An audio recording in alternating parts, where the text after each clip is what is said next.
Saludos, les habla la periodista Omaya Sosa Pascual, editora de la revista de Salud Mental y Bienestar Es Mental. Nos encuentran en esmental.com y en las redes sociales. Hoy estaré conversando con la doctora Naida Román Vázquez, nueva directora de la Comisión para la Prevención del Suicidio, y estaremos hablando sobre el estado de situación de las muertes por suicidio en Puerto Rico y qué podemos hacer para prevenirlas, particularmente en el contexto de la pandemia. También con motivo del mes de la prevención del suicidio, que es tan importante y estamos conmemorándolo en este mes de agosto en el que estamos. Conéctense, compartan este live con sus familiares. Estamos en una introducción informal de unos segunditos en lo que se van conectando todas y todos, que ya los veo por ahí. Van a poder mandar sus comentarios en vivo para la doctora, que es además psicóloga clínica. Van a poder mandar preguntas particulares sobre preocupaciones que tengan, tanto sobre ustedes mismos o mismas, como de familiares, amistades, hijos, hijas, en fin, compañeros y compañeras de trabajo. Lo que vamos a aprender en el día de hoy es cómo estar pendiente también de todas estas personas que nos rodean y de señales importantes para nosotras y nosotros ayudar a prevenir los suicidios en Puerto Rico. También vamos a estar hablando de las estadísticas y el panorama actual, con información bien interesante de cómo se están viendo este tipo de muertes en la isla durante la pandemia. Ya tenemos algunos conectados. Vamos a comenzar de inmediato con nuestro conversatorio. Formalmente, buenas, les habla la periodista Omaya Sosa Pascual, editora de la revista de Salud Mental y Bienestar Es Mental. Nos encuentran con reportajes súper completos sobre la conducta humana en esmental.com y en nuestras redes sociales. Hoy estaré conversando con la doctora Naida Román Vázquez, nueva directora de la Comisión para la Prevención del Suicidio, y estaremos hablando sobre el estado de situación de las muertes por suicidio en Puerto Rico y qué podemos hacer para prevenirlas, particularmente en el contexto de la pandemia y con motivo del mes de la prevención del suicidio. Buenas tardes, bienvenida doctora Román a este live. Buenas tardes, gracias por la invitación. Las muertes por suicidio figuran entre las principales problemáticas de salud mental que vivimos los puertorriqueños y las puertorriqueñas, en especial entre el grupo de varones en edad productiva, que son el segmento más afectado, como veremos más adelante. En estos momentos, en el 2021, supera solo por un caso las muertes por suicidio al 2020, con 91 víctimas, pero los expertos llevan indicando que hay que estar bien vigilantes ante la diversidad de presiones, tensiones y emociones de frustración y desesperanza traídas por la pandemia y el inminente fin de las ayudas federales que comienza ahora a principios de septiembre para todas aquellas personas que se han quedado sin empleo. ¿Cuál es el estado de situación? ¿Cuáles son las señales y las acciones que podemos tomar para ayudar a las potenciales víctimas? Estaremos discutiéndolas en este Facebook Live, que es parte de una colaboración de la revista Es Mental con FHC First Healthcare.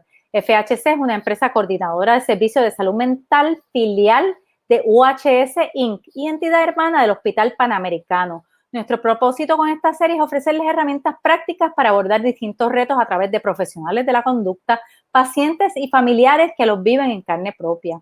También queremos ofrecer un espacio de intercambio con ustedes para que puedan participar de la discusión y traerles directamente a invitados de lujo como la que tenemos en esta tarde, sus preguntas, sus inquietudes y sus comentarios. Así que sin más, vamos a comenzar esta conversación con la doctora Román Vázquez. Doctora, como psicóloga clínica y como persona a cargo de la comisión ya por los pasados 10 meses, ¿cómo evalúa usted el estado emocional colectivo de los puertorriqueños y las puertorriqueñas en medio de esta pandemia del COVID-19 y en particular los casos de suicidio que se han registrado? Me gustaría comenzar quizás señalando algo, ¿verdad? Nuestra oficina, la comisión, está ubicada en el Departamento de Salud precisamente para que podamos abordar el suicidio no tan solo como un problema de salud mental, sino que lo veamos como un problema de salud pública. Y eso creo que es un punto bien importante a traer, porque a veces podemos pensar que solamente una persona que tiene un cuadro clínico deprimido, ansioso o que tenga algún diagnóstico de salud mental son las únicas personas que estarían vulnerables a en algún momento de su vida considerar el suicidio. Y con lo que nos hemos topado es que eso no es siempre el caso, que una persona que está sintiéndose desesperanzada, frustrada, alguien que puede tener mucho coraje, alguien que puede estar teniendo algunas dificultades interpersonales también es vulnerable. Así que en ese sentido, nosotros quisiéramos ampliar esa discusión y que se vea el suicidio también como un asunto de salud pública, que ciertamente tener un diagnóstico de salud mental sí aumenta el riesgo para comportamiento suicida, pero no todas las personas que están deprimidas se suicidan, no todas las personas que están ansiosas se suicidan y no todas las personas que se suicidan estaban o deprimidas o ansiosas. Doctora, me parece bien importante, disculpe que la interrumpa, ese punto que usted hace y pensaba preguntárselo más adelante, pero vamos a aprovechar que ya estamos en el tema, porque es un mito y yo lo he escuchado con mucha frecuencia, ¿verdad? Que hay que tener un trastorno mental para llegar al punto del suicidio o al punto del intento suicida. Y usted indica aquí que claramente ese no es el caso. O sea, cualquier persona puede llegar a ese punto de querer quitarse la vida o de hacer incluso un intento concreto de hacerlo.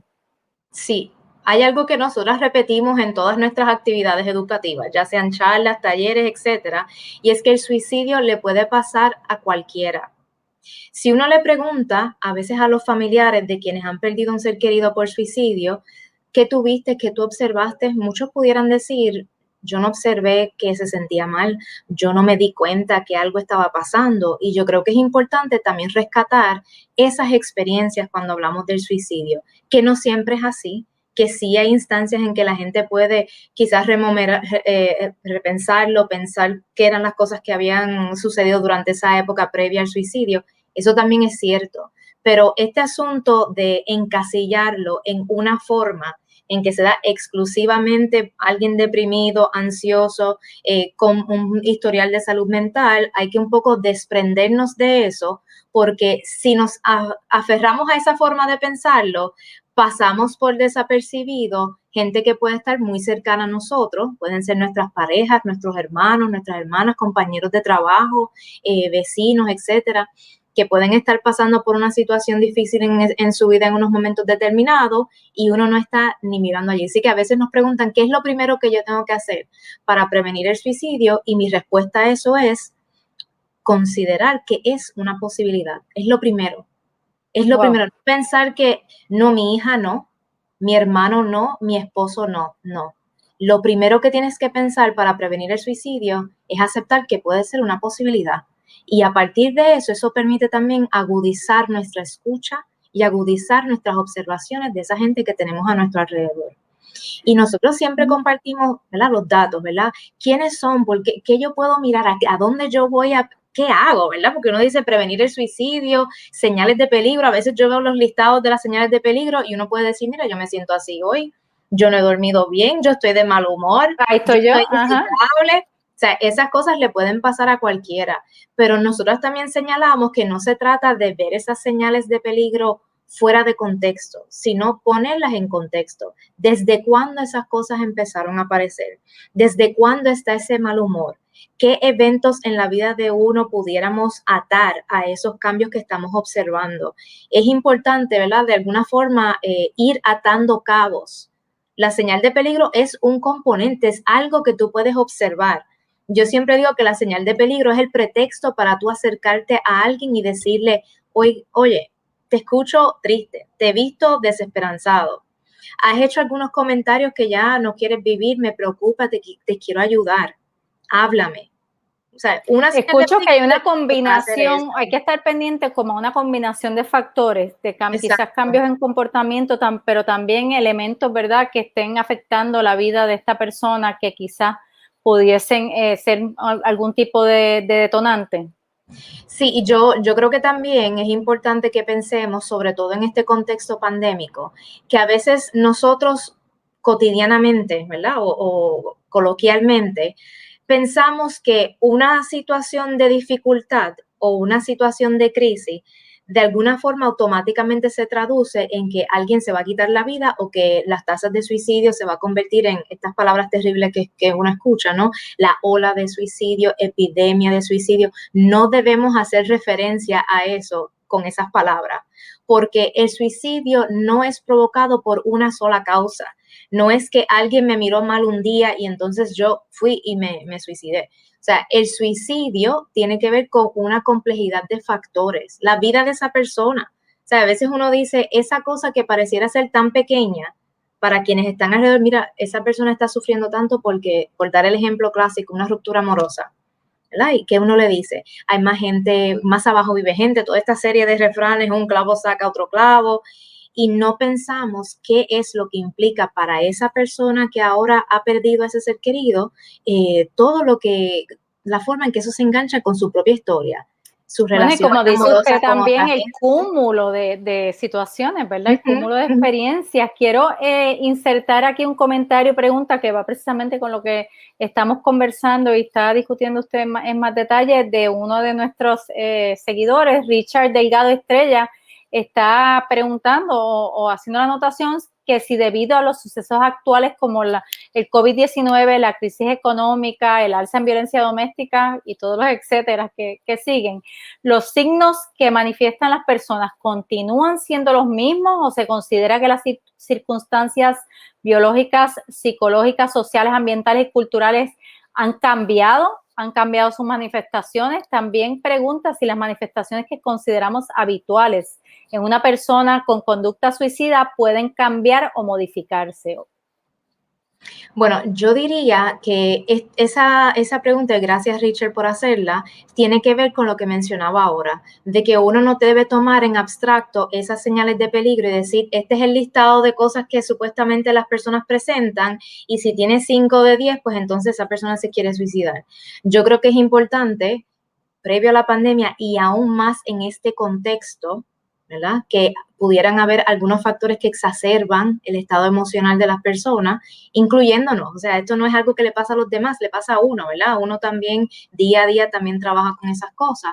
El contexto y lo de atar qué circunstancias acompañan esos cambios en el comportamiento, estado de ánimo, forma de expresarse. Esa es la clave para que uno vaya pensando, quizás esa persona necesita ayuda, quizás me debo acercar a esa persona. Y de hecho, si uno hace una búsqueda, ¿verdad?, de estudios sobre la pandemia y suicidio, vamos a ver que hay mucho interés en irlo estudiando lo que ha ido pasando en esos primeros meses de la pandemia, pero también en cómo estamos ahora que ha pasado tanto tiempo. Así que en ese sentido también es más una invitación a que continuemos mirando qué es lo que se sigue publicando y qué es lo que se está investigando en estos momentos, pero para contestar esa pregunta, yo creo que vale lo que mencioné al principio. Es importante que uno ponga en contexto aquellas cosas que nos preocupan de la gente que tenemos a nuestro alrededor.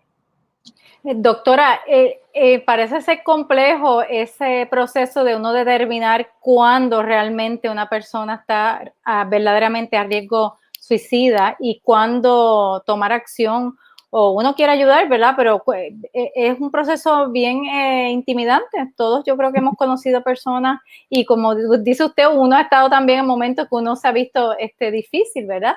Pero cuando se trata de ayudar a otra persona, es bien delicado ese momento de cómo uno aborda a esa persona, cuándo uno aborda a esa persona, qué es correcto, qué es incorrecto, qué ayuda, qué desayuda, y cómo uno toma esa decisión habiendo tantos factores a considerar. Uh-huh.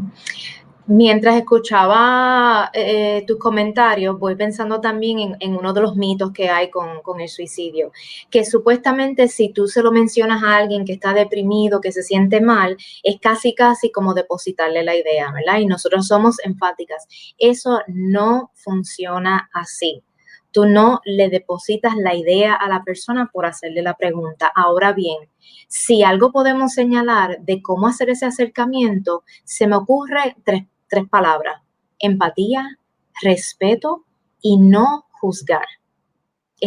Si tú quieres que una persona que se siente mal te diga lo que le está pasando o esté abierto a escuchar qué alternativas de ayuda tú le pudieras ofrecer, la persona lo primero que va a percibir es, ¿estás siendo empática o estás juzgando las razones que esa persona está presentando para sentirse mal? Estás mirándolo de reojo. A veces la gente hace comentarios como, pensaba que me ibas a decir algo peor, o por eso es que tú te sientes así, ¿verdad? Ese Ujú, tipo de ujú. comentarios no ayuda. Y no hay que ser psicólogo, no hay que ser científico social para uno saber que la gente percibe lo que ve en ti cuando estás conversando. Si tú estás pensando en otras cosas y no estás atenta, la persona lo va a percibir. La Sí, persona si no lo va estás a siendo sentir y no va a genuino poder. realmente, si estás Así pensando, que juzgando, como usted dijo, esta es se otra palabra nota. importante, lo genuino y lo auténtico que tú le puedes transmitir a esa persona de que realmente te interesa su bienestar y que le estás preguntando para poder ofrecerle ayuda. Así que quizás un poco para cerrar el círculo con lo que estoy diciendo, se le puede preguntar a la persona directamente. Traer a colación las señales de peligro es una forma también de poder hacer ese acercamiento. Te he visto triste, hace tiempo que no me contestas el teléfono, no sé de ti, me preocupas, ¿cómo estás? ¿Cómo te puedo ayudar? Y a veces decirle a la gente, mira, a veces yo no sé qué decir, me preocupa, me da miedo, yo me asusto. Déjale saber eso a la persona Directamente, no quiero, ¿verdad?, ofenderte, no no quiero. te tienes que hacer el superhéroe. Mira, lo que me dices me preocupa. No he pasado por una situación como la tuya, pero puedo entender que eso es difícil. Déjame ayudarte, dame la oportunidad de ayudarte. Con ese acercamiento, Me tú parece, preparas el terreno para que la persona pueda acceder a la ayuda que le puedas proponer.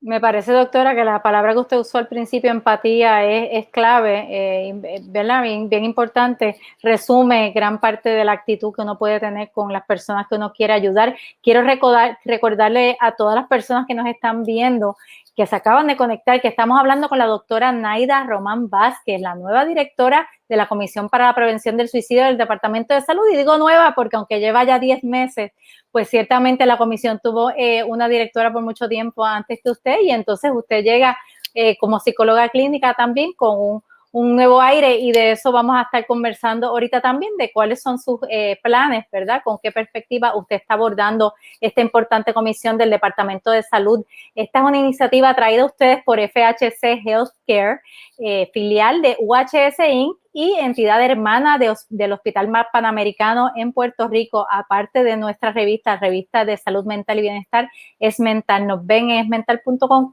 compartan este live con todas sus amigas y amigos, porque vamos a continuar conversando con la doctora. Pueden hacer sus preguntas en vivo y sus comentarios en vivo para que puedan aprovechar la ocasión de ayudarse a sí mismo, ayudar a otras personas que pueden estar en necesidad en el mes de la prevención del suicidio.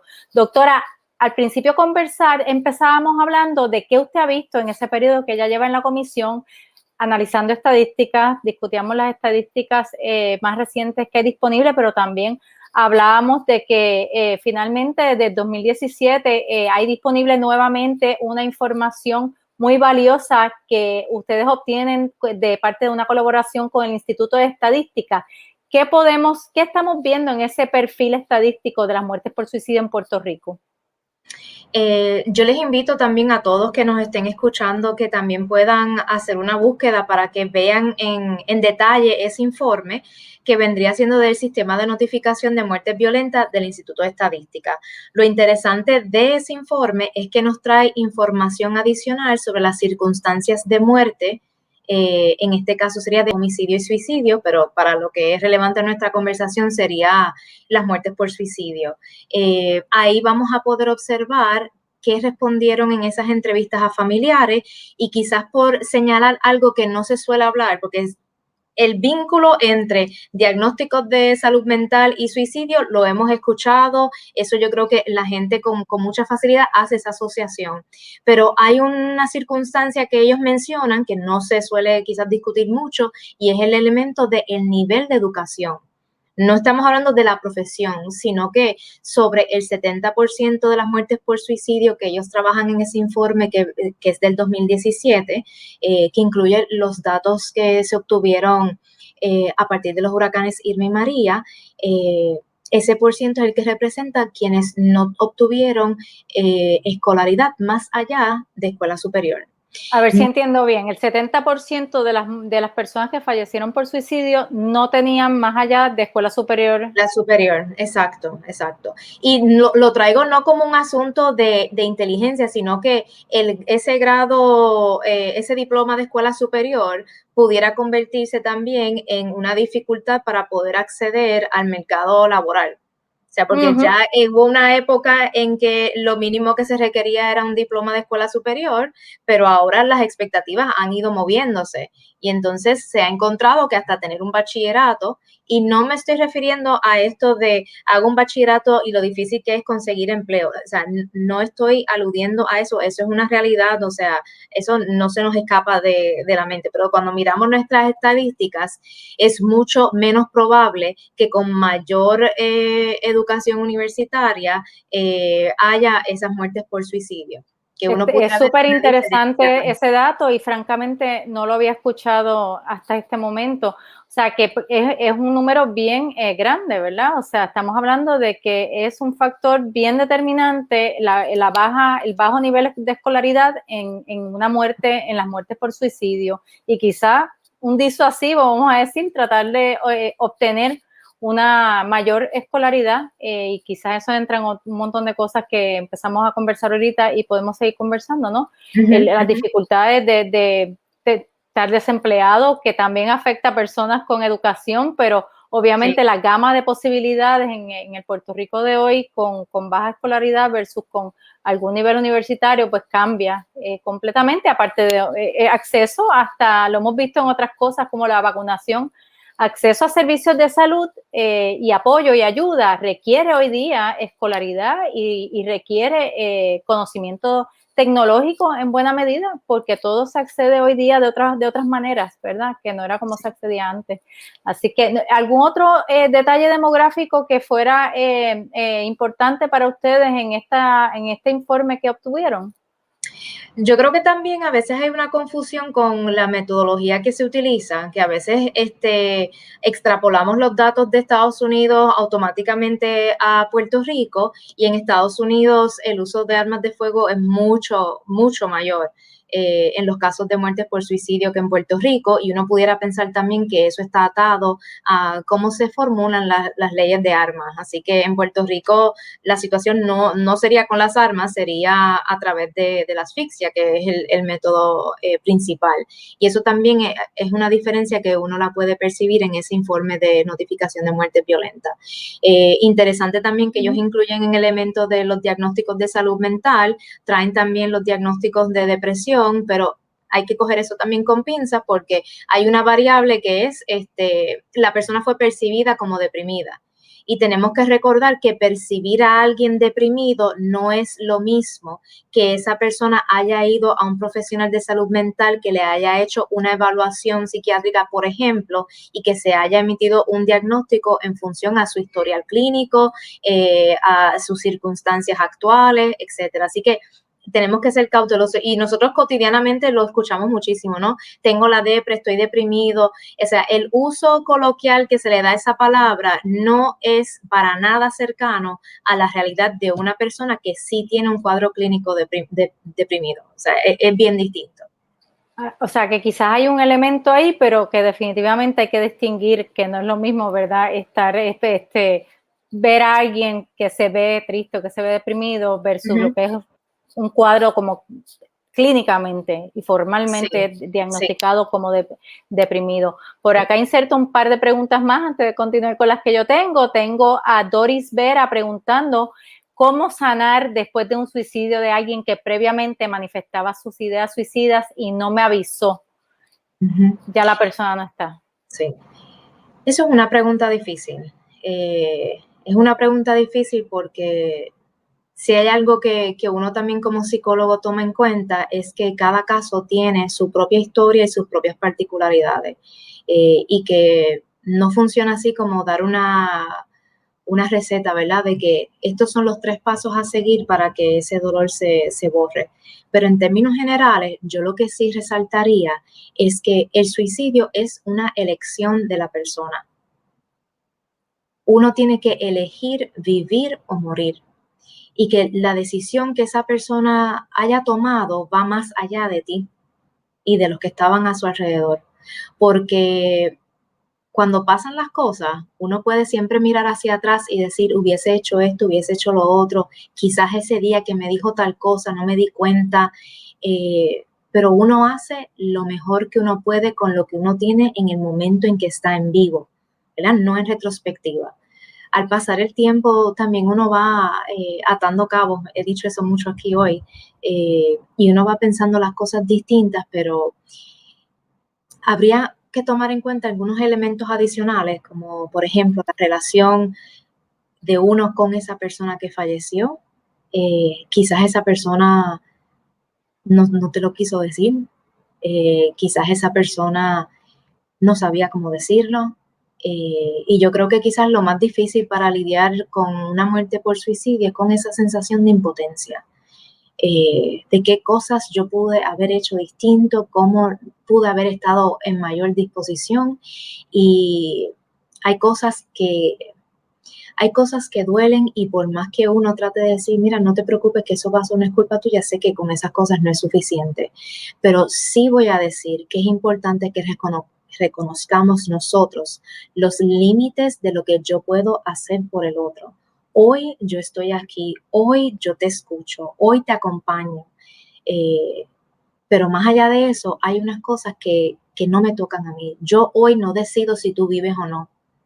Yo puedo ponerme en la mejor disposición, yo puedo acompañarte, yo puedo dejarte saber que te quiero. Quizás a veces no lo hacemos con palabras, quizás hoy es un momento también para repensar cómo fortalezco los lazos que sí me quedan aquí y pensar en cuál es el legado de esa relación que yo quisiera conservar.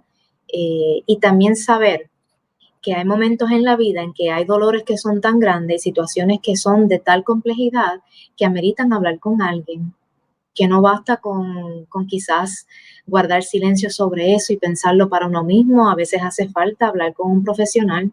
O sea, yo siempre digo que para ir a un psicólogo, lo digo psicólogo porque esa es mi profesión, no hay que tener un diagnóstico. O sea, si uno está experimentando algo y uno quisiera hablar sobre eso, trabajar sobre algunos elementos de nuestra historia, basta eso para ir a buscar ayuda. No hay que tener un diagnóstico para hacer eso. Y mucha gente busca ayuda precisamente cuando hay una pérdida significativa, y eso no hace a uno ni más ni menos. Así que, Doris, no sé Quizás si lo mejor que la puede hacer pregunta, Doris pero es entonces buscar ayuda para uno mismo, ¿verdad? uh-huh. Para poder sanar con ayuda, porque definitivamente requiere, y me parece bien interesante lo que usted dice, reconocer que uno no tiene el control sobre todo. Uno puede ayudar, pero uno no tiene el control sobre la vida de la otra persona, ¿verdad? Así que uno puede hacer hasta cierto punto. Y bueno, a eso quería ir también, y aprovecho una pregunta que hace Richard nuevamente sobre cómo debe ser ese acercamiento para ayudar a las personas con pensamientos suicidas, pero él pone la particularidad de si hay un acercamiento que depende de la edad de la persona. O sea, si dependiendo de la edad se debe hacer un acercamiento diferente a lo que es una persona muy joven versus una persona de edad mediana. ¿Cómo cambia ese acercamiento entre un niño, adolescente o adulto, por ejemplo? Bueno, cuando estamos hablando con un menor de edad, que sabemos que está considerando el suicidio, lo que va a distinguir ese acercamiento es que hay que comunicarse con un adulto de confianza que sea cercano a ese menor, que típicamente son las personas que tienen custodia de ese joven, que pudiera ser mamá o papá, pero a veces es abuelo, abuela. O sea, hay que buscar quiénes tienen la responsabilidad legal de ese menor para entonces abordar el asunto juntos, siempre y cuando también es importante saber que en efecto esos adultos son recursos, porque a veces pudieran ser parte de la problemática. Así que nuestra recomendación también cuando son con menores de edad usualmente es canalizarlo a través de las escuelas, ¿verdad? La escuela tiene ese profesional de trabajo social que pudiera hacer esas preguntas más a fondo para saber cuáles son esos adultos a quienes yo me voy a comunicar, quién es la primera persona a quien yo voy a llamar. Y por eso es importante también que uno conozca, si uno está quizás fuera de ese contexto escolar, pienso también en el contexto de las iglesias, que quizás en un grupo de jóvenes algún joven pudiera tener alguna dificultad y se lo comenta a alguien cercano, pues es importante saber esa información de contacto de los adultos que son responsables de ese menor para que en conjunto se pueda buscar la ayuda profesional. Pero la pregunta era cómo hacer ese acercamiento en términos de cómo tú le hablas, qué uno dice, y yo vuelvo a observe primero qué le preocupa de esa persona y usted puede empezar por ahí. Si la persona se te acerca para decirte que se siente mal o quizás ha dicho cosas ambiguas, ya yo no puedo más con esto, ya yo sé cómo voy a resolver esta situación, uno pudiera decir, me preocupa esas frases que estás utilizando. A veces cuando las personas piensan en hacerse daño o piensan, ¿verdad? Yo digo eso porque yo sé que es difícil para las personas decir directamente suicidio. Pueden decir cosas como esa, te está pasando eso. Eso es una alternativa. Y algo que nosotros siempre recomendamos es síguele la pista a las palabras que trae la persona. A veces somos muy prestos a ir, mira, piensa en tu familia, tú no sabes si esa familia que tú acabas de mencionar es una de las primeras razones por las cuales esa persona se siente mal. Así que lo mejor que puedes hacer es prestar oído a lo que esa persona va trayendo y preguntar a partir de ahí. Doy un ejemplo, no puedo más con esto que me está pasando. ¿A qué te refieres? ¿Qué es lo que te está pasando? ¿Verdad? No soporto más esta situación. ¿Qué situación? ¿Qué no soportas de esa situación? Utiliza las palabras de esa persona y conviértelas en una pregunta para que así también puedas velar por no introducir un tema que esa persona no ha traído necesariamente y que pudiera ser una puerta que abriste y no sepas cerrar. Ser bueno escuchando, entonces, ¿verdad? Eso, la mayoría de nosotros tenemos ese problema, que uno se envuelve hablando y cuesta más trabajo callarse y escuchar con cautela. Inserto yo una pregunta, la verdad es que el tema da para largo y ya prácticamente se nos acabó el tiempo, pero voy a aprovechar a hacer 2 o 3 preguntitas más porque tenemos personas preguntando también de las personas que nos están viendo, así que yo la voy a ir comprometiendo para un futuro live porque me sorprende que haya tanto interés, ¿verdad? Y deseo de conocer más sobre este tema tan importante. Pero una pregunta que yo siempre he tenido también es ¿cuándo es momento de ya buscar una hospitalización? ¿Cuándo es momento de quizás tratar, si la persona está en negación, buscar una 408, esta ley, ¿verdad?, que puede obligar a una persona a un ingreso involuntario? Porque he visto situaciones de personas en donde no saben cómo manejar la situación, piensan incluso que es peor intentar forzar una hospitalización a una persona que está mostrando unas señales bien claras, pero no saben cómo tomar esa decisión o cuándo se debe tomar esa decisión y cuándo hace bien o cuándo hace más daño.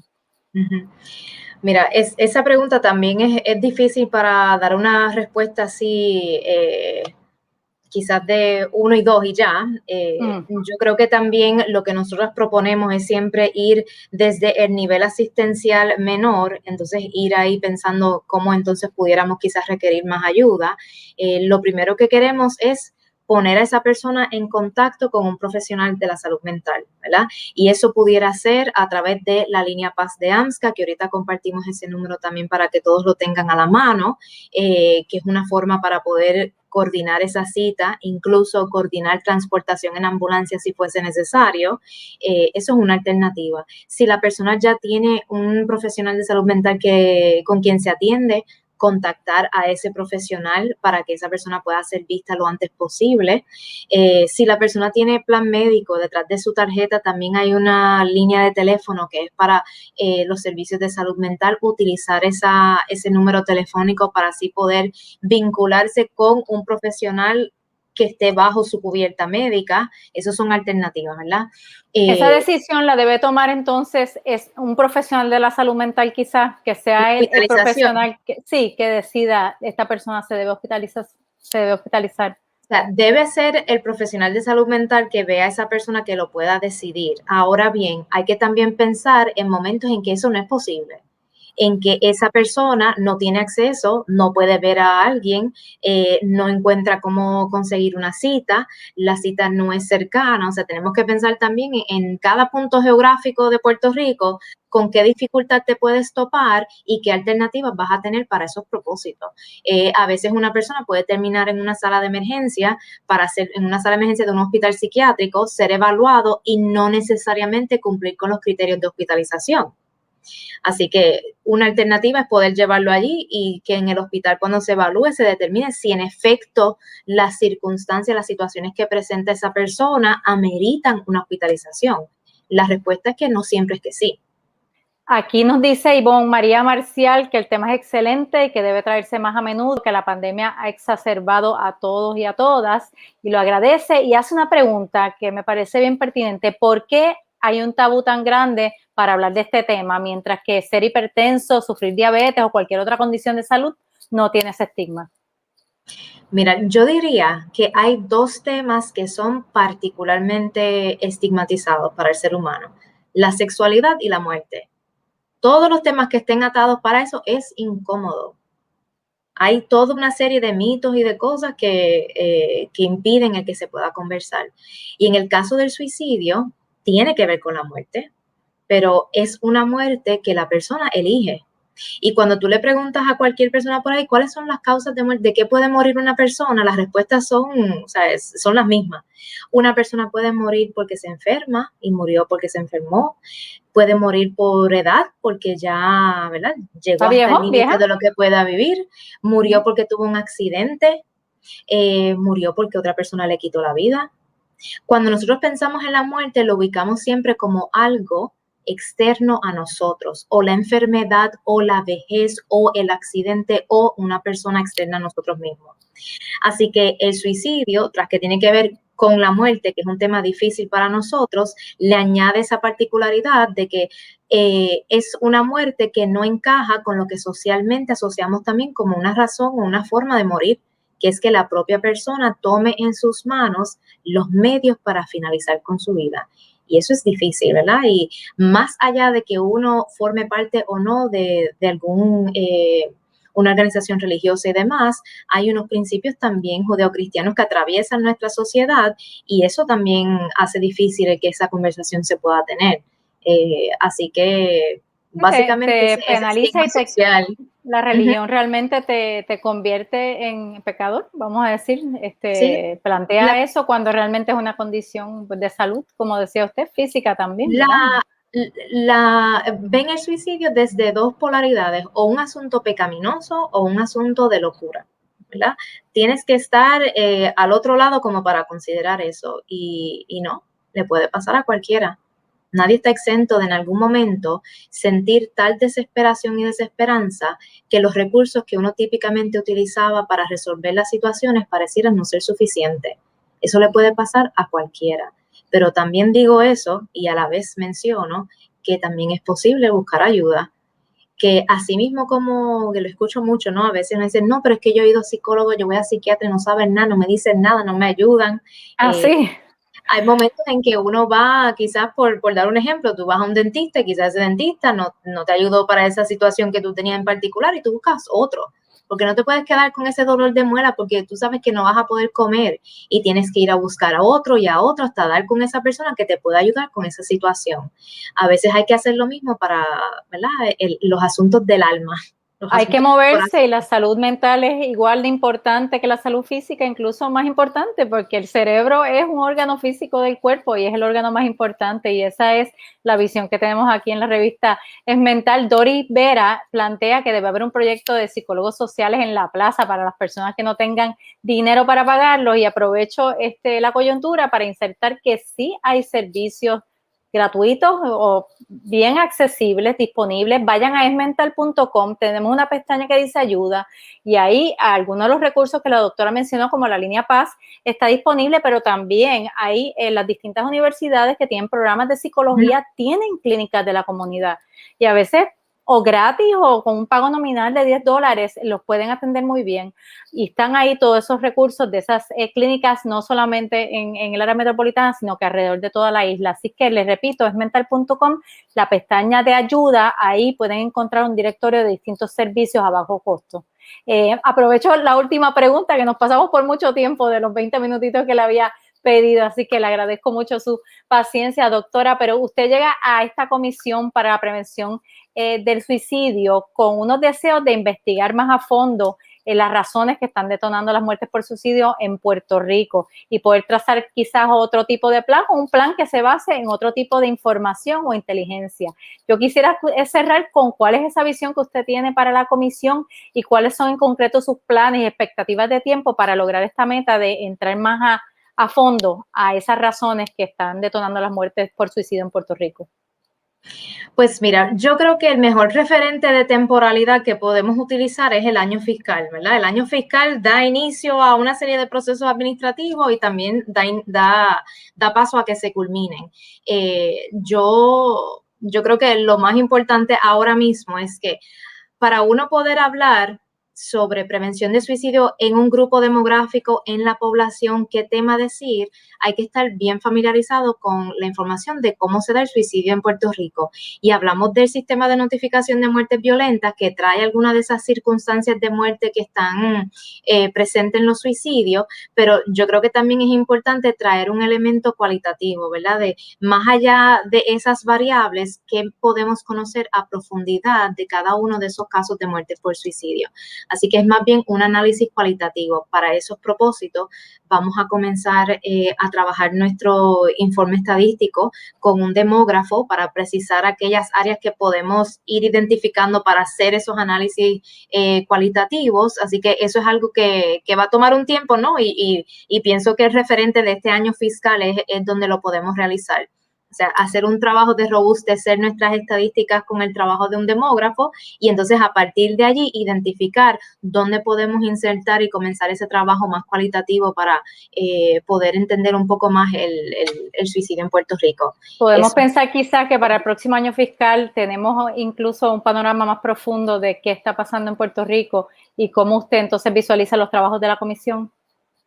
Sí, podemos decir que al menos la base para que eso sea posible debe estar puesta durante este año fiscal, y que eso no deje de lado el trabajo que continuamos haciendo a través de nuestros talleres virtuales y a través de iniciativas como esta, ¿verdad? Porque tener 20 minutos o un poco más de eso para poder conversarlo y que la gente pueda tener la posibilidad de hacer preguntas y hablar sobre el tema, yo creo que también mueve a que se puedan tener unas conversaciones que a veces el silencio es nuestro peor enemigo. Ya esa era mi última pregunta, pero hay una pregunta aquí de Pascual Flores que no la quiero dejar ir porque me parece ser una persona que tiene necesidad. Yo la puedo poner sobre la mesa y luego podemos ver si se puede o no se puede atender un momento aquí en vivo porque parece ser complejo, pero él está hablando de preguntando cómo puede ayudar a una persona que se ha quedado en el pasado y no acepta el presente, pero aparentemente es una situación de gravedad porque él plantea que lleva 4 años tratando de ayudar a esta persona y pues no ha podido tener éxito. No sé si hay algo, ¿verdad? Esto no es algo que se atiende en 2 segundos, pero si hay algo que usted le pueda decir a Pascual que pueda ayudarlo. Cuando hay una persona que quizás uno identifique que necesita ayuda y esa persona no necesariamente lo ve de esa forma, es difícil, ¿verdad? Porque los adultos tienen también la capacidad de decir, no, yo prefiero quedarme así como estoy. Y eso puede ser difícil para quienes les rodean. Así que quizás una recomendación de nuevo. O sea, esto no son recetas, es difícil. Cuando uno atiende a una persona en la clínica, uno toma un historial, uno tiene entrevistas iniciales como para uno tener un marco de referencia a partir del cual uno puede hablar. Pero en términos generales, que hagas un acercamiento también auténtico sobre esas preocupaciones, incluso decir, hace 4 años te he observado de esta forma, me preocupa mucho, ¿verdad? Depende qué tipo de relación tienes con esa persona también, qué es lo que pudiese servir, ¿verdad? De pretexto para tener esa conversación. Y yo a veces le doy información a la gente, mira, yo te voy a compartir estos números de teléfono de gente que yo conozco que atiende psicólogos clínicos o psiquiatras. Si tengo información de algún trabajador social clínico, le comparto información de distintos tipos de profesionales y le digo, está en tus manos. Quizás ahora conmigo no los quieras hacer, pero cuando te sientas mal, busca este papelito que te dejé en la nevera, por ejemplo, y utiliza esos números de teléfono. Y así también tú pones en manos de esa persona su tiempo que recurra a esos números de teléfono. Pero, o sea, no todas las circunstancias de una persona van a meditar, por ejemplo, una hospitalización involuntaria o que se haga algo más allá de la voluntad de esa persona, eso es un poquito más problemático. Y claro, digo esto a sabiendas de que no tengo mucha información, ¿verdad? Pero en términos generales, hacer ese acercamiento y poner a su alcance qué recursos de ayuda puedo utilizar, aunque no sean necesariamente en compañía suya, ¿verdad? O lo haga en solitario. Gracias doctora. Muchas gracias a nuestra invitada, la doctora Naida Román Vázquez, directora de la Comisión para la Prevención del Suicidio del Departamento de Salud. La pueden encontrar a través de las redes y de la página de la comisión dentro de la página del Departamento de Salud. Y esta es una iniciativa traída a ustedes por FHC. Y pueden encontrarnos, seguir a ESMental en las redes sociales y a FHC Salud Mental en las redes para enterarse de los próximos lives que estamos haciendo cada 2 semanas con este tipo de temas para que podamos todas y todos aprender más sobre la salud mental, la conducta humana y cómo podemos estar mejor con herramientas prácticas. Además, busquen los artículos de las entrevistas de esta serie de ESMental en esmental.com, incluida la entrevista que le hicimos a la doctora Román Vázquez con más detalles y más recomendaciones. Así que agradecemos a todas y a todos por su apoyo y por su sintonía. Sin más, los dejo hasta la próxima.